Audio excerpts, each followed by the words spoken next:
All right, so let's do one of these problems together. What is the rhetorical shift that Zakaria uses between paragraphs 3 and 4? How does it prepare the reader for what he says about the experts in paragraph 6? So we got to go back to the text here. This is a text-dependent question, unlike the first one. So let's read paragraph 3 here. A few years later, when I got to America on a college scholarship. Say hi, Ruth. Ruth, do you want to say hi to the kids? I wonder what you want. Yeah, twinkle, twinkle, little star. So a few years later, when I got to America on a college scholarship, I realized that the real American dream was somewhat different from Dallas. I visited college friends in their hometown and was struck by the spacious suburban house and the gleaming appliances, even when their parents had simple, modest jobs. The modern American dream for me was this general prosperity and well-being for the average person. European civilization had produced the great cathedrals of the world. America had the two-car garage. And the middle-class contentment created a country of optimists. Compared with the fatalism and socialist lethargy that was pervasive in India in those days, Americans had a sunny attitude toward life that was utterly refreshing. So paragraph 3 is talking about how when he was college age, India was a place that was a socialist country. People were not very optimistic, whereas America was a very wealthy capitalist country, and people were optimistic about the future.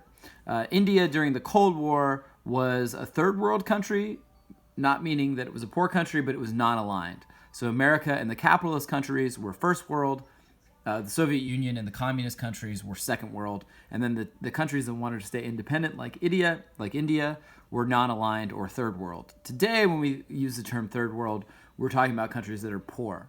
So let's go to paragraph 4 and see the shift in his rhetoric, in his persuasive language. But when I traveled from America to India these days, as I did recently, so he's out of college, this is 20 years later or so, it's as if the world has been turned upside down. Indians are brimming with hope and faith in the future. After centuries of stagnation, the economy, their economy is on the move, fueling animal spirits and ambition. The whole country feels as if it has been unlocked. Meanwhile, in the U.S., the mood is sour. Americans are glum, dispirited, and angry.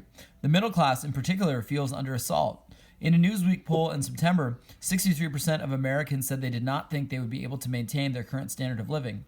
Perhaps most troubling, Americans are strikingly fatalistic about their prospects.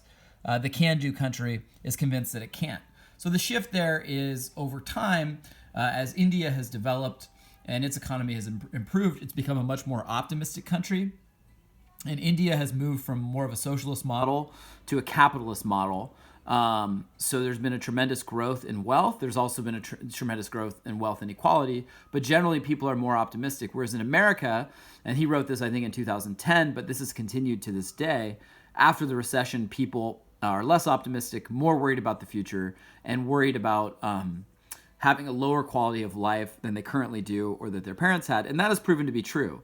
We're seeing less... we're seeing fewer people move up from lower middle class to middle class, or from middle class to upper class, and people are living less well off kind of than their parents. But the rhetorical shift is that 30 years ago when Zakaria first came to the United States, or 20 years ago, America was optimistic about the future and India was not, and now it's the opposite, right? So that's the rhetorical shift. Now let's go to paragraph 6. Some experts say that in every recession, Americans get gloomy and then recover with the economy. The slump is worse than most. So is the mood. Once demand returns, they say, jobs will come back, and with them optimism. But Americans are far more apprehensive than usual, and their worries seem to go beyond the short-term debate over stimulus versus deficit reduction. They fear we are in the middle of a cyclical downturn, not of a cyclical downturn, but a structural shift, one that poses huge new challenges to the average American job, pressures the average American wage, and endangers the average American dream. The middle class, many Americans have come to believe, is being hollowed out. I think they are right.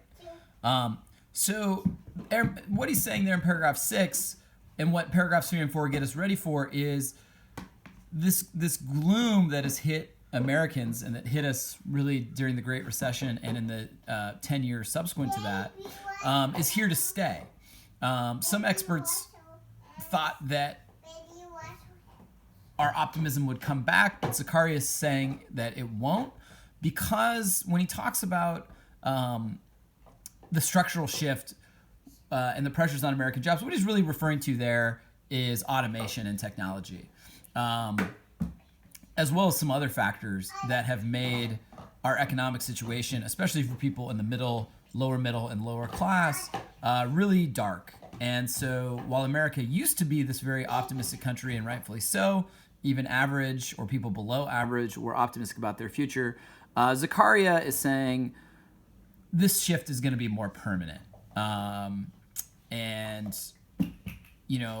Developing countries like India, like China, their situation is improving, and so people are optimistic. Whereas developed countries like America, I think Great Britain is another example of this, as our economic situation lessens, our hope in the future lessens, and the structural issues facing our economic prospects are so dire that this negative outlook of the future is here to stay, and it's actually accurate.